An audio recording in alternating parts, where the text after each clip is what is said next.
Good morning, friends. It's Heather at Bush Poppy Farm. I hope you are doing well. It's a gorgeous fall day. We're getting on and off rain. We're supposed to get some thunderstorms later this afternoon. It's about 68 degrees Fahrenheit. It's beautiful. I love this weather.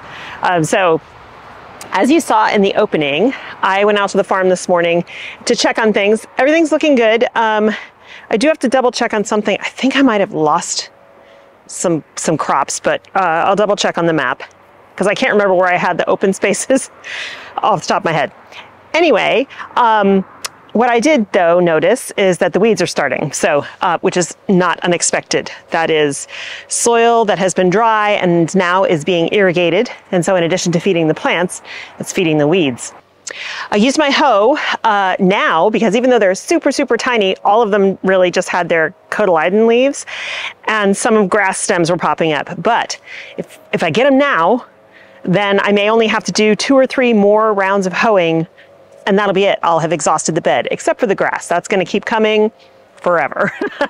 But the grass is way easier to get up when it's only this tall and there's only single blades. With my hoe, I can just clip it right below the surface. That way I don't have to go in by hand when it's much bigger and it's formed clumps and you can't hoe it anymore. So I decided to do that this morning. Took me all of maybe half an hour. So here's the thing. I know it's the end of October and we're all tired. Unless you're in the southern hemisphere, then you're super jazzed because it's almost spring for you, or it is spring for you and you're getting ready for your season. But if you're in the northern hemisphere, you're done, you're tired, you want the season to be over. At least that's how I feel. So the last thing I really felt like doing was more work on that plot, but it's really crucial because that's going to save me hours of work in the future. So I really highly recommend, if you have planted anything for a fall garden or winter garden or for spring harvest, keep up with the weeding, because if you're in an area where weeds will continue to grow in a higher zone, or if you're growing in a protected space, they'll definitely continue to grow because it'll be warmer. Keep up with the weeds. You will thank yourself later. It only takes minutes if you are keeping up with it regularly. Don't do what I did. And like last year, I didn't go out there for a whole week and I came back and there was basically a golf course in my beds and I had to hand pull everything because it was all grass. As you know, grass prefers to be mowed, not hoed. It's tough. And so when it's a baby, it's easy to get out of the ground. And those little tiny weeds are also super easy to get out of the ground. So I highly recommend going through your garden with a hoe until you get, I don't know, if you're in a cold enough area, you're going to get frost and or snow, and that won't be an issue anymore. But as long as weeds can grow, keep checking and keep getting rid of them now, because it's quick work and it saves you hours in the future, even though we want to be done. So speaking of done, that's going to be a while for me, so I have to keep telling myself that. Still out at the farm, still have to make all those other 5 beds. So that's more digging and all that kind of stuff, but we're not in a rush for that. The tulips and the ranunculus ship today. They're supposed to be here on the 1st of November. At that time, I'll do a video on pre-sprouting ranunculus. That's not extremely necessary, but it is highly desired, and there's a couple reasons for that. The first, if you pre-sprout your ranunculus, then you'll know which one's a dud, which one's actually viable, because it'll have roots, and you'll know which ones to plant. 2, pre-sprouted ranunculus bloom 2 to 3 weeks before ranunculus that are not pre-sprouted and put into the ground. So that gets you a big jump on your season. That's a big window. So I highly suggest that you do this. It's not a huge process. And I think normally when I pre-sprout my ranunculus, I keep them in trays here at the house as they grow. But I think I'm actually going to keep them in the shed at the farm because it's dark in there. And when you're pre-sprouting, they need to be dark in a cool place. And it will be cool out there in the dark. In my greenhouse, it can get warmer during the day. And of course, it's a greenhouse, so it's nice and light. I could cover them all the trays with another tray to keep them dark, but I think this will be better. Plus, I'll be out there every day and I can check on them. All right, so what's today's job? So I got some bags of compost, and what we're going to do is plant our garlic. I'm in zone 9B, so I can still plant garlic even into November, but I like to just get it done. We're at the end of October. I want to get it in the ground so I don't have to think about it anymore. Check that off the list. So I usually buy garlic, seed garlic, mostly because it's fun to try new varieties. I also usually dip into our own garlic, whatever we have harvested from this year, and maybe some big bulbs, and I'll plant those. But I have used up this year, since I harvested at the end of June, I've used up all of the big giant cloves, you know, the big heads. So I wanted to buy big heads because the bigger they are, generally the bigger the new heads will be. So if you put teeny tiny cloves in the ground, they'll still grow, but you won't necessarily get a huge head of garlic. So I went to my local nursery, which is, I actually suggest that if your local nursery carries garlic, because they're going to carry the varieties that will work in your zone. And garlic is one of those things that it does great over winter, but in some zones, higher zones, some of it can be really hard to grow. Hardneck varieties specifically. Hardneck garlic, which I love to grow because it gives you garlic scapes. For me, those come at about Memorial Day, and generally once your scapes arrive and you cut them off, it's about 30 days and then the bulbs are ready. So I love garlic scapes. We make a pesto out of them. They're wonderful on the grill. They're just delicious. And it's usually right around Memorial Day when we're having a barbecue, so it's a perfect addition. Anyway, hardnecks tend to not grow as well in higher zones. They just want colder temperatures. So generally we are stuck with softneck varieties. Now there are some hardnecks. I've had great success with hardnecks in my garden, but I'm 9B and I'm in a very low dip in I'm in a little valley. So our temperatures in the winter go down sometimes 10 degrees colder than my neighbors just quarter mile up the hill. So I think that helps. Anyway, I have 3 big heads of German red. And so I'm going to break these apart. These are going to go in one half of the bed. And then I did soft neck again, just for variety. And these are, actually, I don't even think they have the variety on here. It just says California seed garlic, jumbo size. Well, that's kind of a bummer. Anyway, these are the soft neck variety. I don't know what variety they are. I didn't notice that when I picked them up. I'm gonna go on and get these in the ground. Garlic are a super long season crop. I'm gonna plant them now at the end of October. They won't be ready until late June, early July. So you really wanna pick your place in the garden strategically, because that bed is not going to be useful until almost the end of the summer. So make sure when you put your garlic in, you're ready to keep that space occupied for a very long time. So planting garlic is the easiest thing in the world. They're the easiest seed to sow because they're very big and you can't screw it up. They want full sun. So when you're putting them in, and this is full sun once they start their growing season. Now I'll put these guys in the ground and they will start to send up their initial, starting to rain again, they'll start to send up an initial stem probably around January or so. Sometimes earlier, just depends on how our temperatures are, but they won't really get going until March or April. So once they get going, they're gonna want full sun 8 hours a day. And they need water, but not too much water. You don't want them to rot, just like with tubers and onions and things like that. Too much water is gonna destroy what you've got. So this is the garlic bed for this coming year. It was the pepper bed. I have not grown garlic in this bed ever, but in this 4-bed area here, it's the only bed that I haven't grown garlic in. So I try to do a good crop rotation in these 4 beds so that nothing is ever, repeating itself in a 4-year period. That helps with disease. And weeds. Go. So what I've got here is a couple bags of compost. Now this is just plain old compost. There's no topsoil in it. There's no other amendments, no fertilizer. It's just compost. And garlic is a pretty hungry feeder. So I always like to put a nice layer on top. As it rains throughout our winter here, the goodness in this compost will come up, will get washed down into the soil and help feed the garlic. Yes, there are some weeds in here. I'm not too worried. They're going to get buried by compost, and I can always come in and weed later. Okay, so I've pulled the irrigation back. We'll replace it once everything gets planted.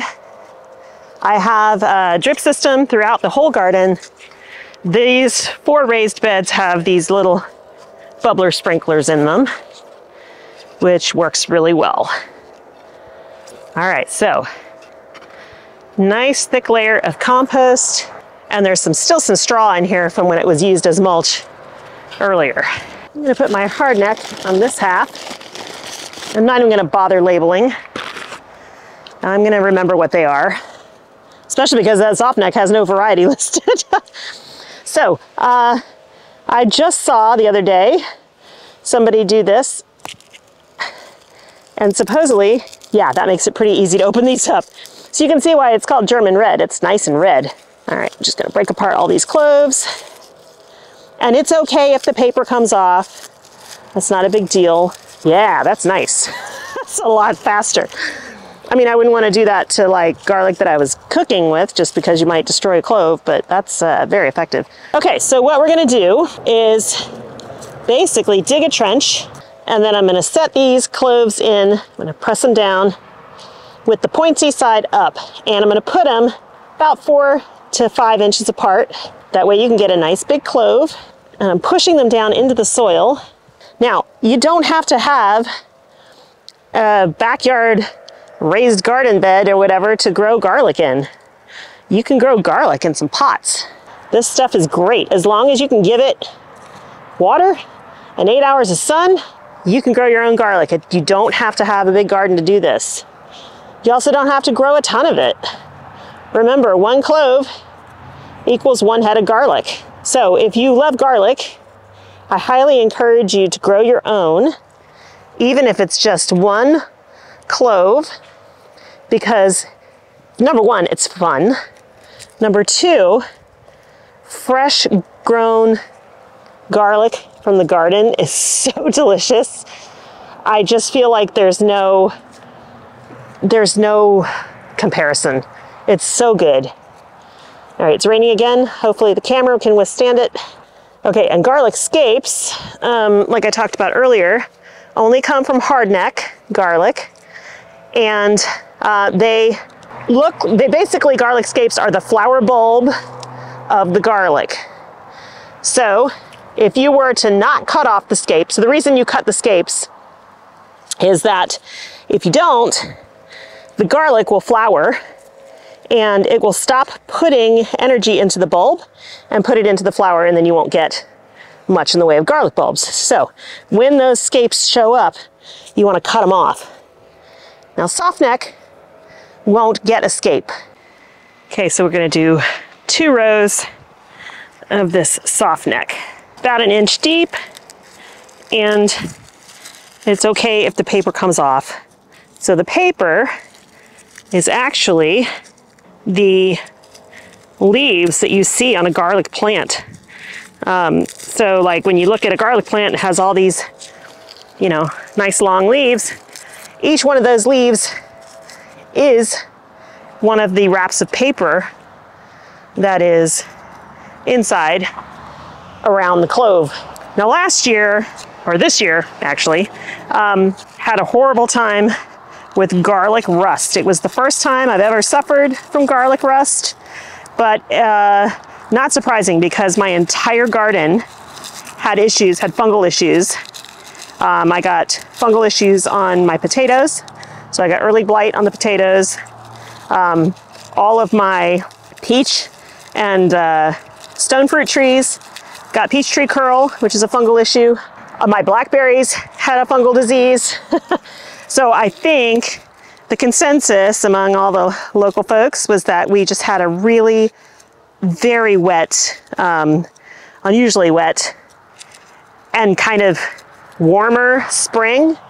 And so that just really allowed the fungal colonies to proliferate. So I had garlic rust, which eventually does kill the plant, but I was able to stay on top of it by cutting off all the leaves that had rust repeatedly. I just kept coming out and checking and removing those, and using a copper fungicide. You know, it kept it at bay, but it didn't go away, obviously, but I was able to limp them along so I could get a garlic harvest, and it was fine. The cloves were fine. Eventually, those fungal diseases will work their way down, like with potatoes. Early blight eventually works its way down into the potato itself. Same thing with garlic rust. Eventually, it works its way down to destroy the garlic bulb. So, you know, you just got to keep your eye on things and, you know, take action as soon as you see a problem. Don't wait. So let me go ahead and put this irrigation back. And then I want to check our sweet potatoes. Okay, I have sweet potatoes in 4 different grow bags, as well as in a raised bed, and they're doing great, but they are starting to look like they're getting green and starting to fade. I'm not expecting much. Yeah, see, not very big. I will go ahead and take all these and I'll just let them cure, because I actually will still bake them. But I'm not expecting much out of these grow bags because I didn't really keep up on the watering like I should have. So I feel a few down there, but they're really small. Yeah, see, they just didn't have a chance to really develop. And that's my fault for not keeping them watered enough. But the chickens are gonna love this. Okay, let's check this one. This one got a little bit more water through the, oh, it's a white one. A little bit more water through the season, but again, still too small really to do anything with. Chickens will appreciate that. Yeah, see, they just didn't have a chance to really develop.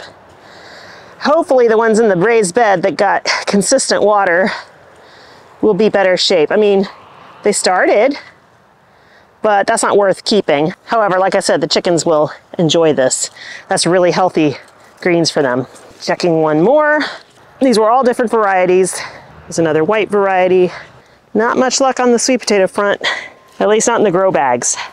Okay, so I'm gonna take a chance here and see what might be under the surface here. I only planted a few here. This is interesting. So it feels like the vine has grown through. So I have, these beds are lined with hardware cloth because rats and stuff. And it feels like this particular plant has grown literally through the hardware cloth, which, that being the case, that tuber is probably underground and I'll never get it because it's literally under the bed. Okay, I'm feeling more stuff. I think we're just gonna go ahead and harvest because I'm definitely feeling some things under here. I don't know how I'm gonna get them out, you guys. Okay, so note to self, don't put sweet potatoes. Wow, there's some big ones down here. All right, let me go grab something to see if I can dig it up. So the end of the bed is right under here. And these guys are super deep. And the ground is really hard. The soil is really hard. I really would like to not damage the tubers. This takes me back to my archaeology days. Okay, so this tuber's already been damaged from my digging. Here's another one. So I can see where the sweet potato sent roots down, but it looks like it only, so far as I know, put tubers right here. Looks like everything else is just roots. Oh, here's more. These are more tubers. Oh my gosh, the soil is just so hard. Okay, so far it looks like we have a lot of really long tubers. That's pretty funny. That's bizarre. Look at that. Yeah, it's totally not what I expected. Okay, that is a decent looking sweet potato. So that's entirely disappointing. But you know what? At least, like last year, all the potatoes I got out of the ground looked like this. So at least this one was approaching what should be So this is only my second year trying to grow sweet potatoes, which I know are easy for a lot of people, but it's not been working for me. Last year, they were looking beautiful. I had them in the row crop area in the ground. Then the rats came and ate all of the greenery off the top, and then the tubers just withered and died underneath. I was so mad. So this year I put them in the raised beds and the grow bags so that I could avoid that, and it worked because the rodents didn't get to the greenery, but I still don't have much in the way of tubers, and I think some of them are underneath this bed that have grown. Some of the roots went down and grew through the hardware cloth into the native soil, and they're under there. You know, sort of a fail, but I'm not going to give up. I'll keep trying. I'll do it again next year, and maybe eventually I'll succeed.